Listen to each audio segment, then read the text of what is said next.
সাজে বিনামূল্যে বিনা মাসুলে ইয়ার্কি দিয়ে বেড়ায়। তার আবার লম্বা চওড়া কথা।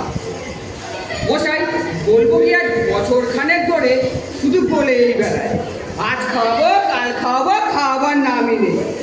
যতখানি আশা দিয়েছে তার ঠিকই পরিমাণ যদি আহারে দিত, তাহলে এতদিনে 3টে রাষ্ট্র যোগ্য হতে পারত। যাই হোক, বহু কষ্টে আজ একটা নিমন্ত্রণ আদায় করা গেছে।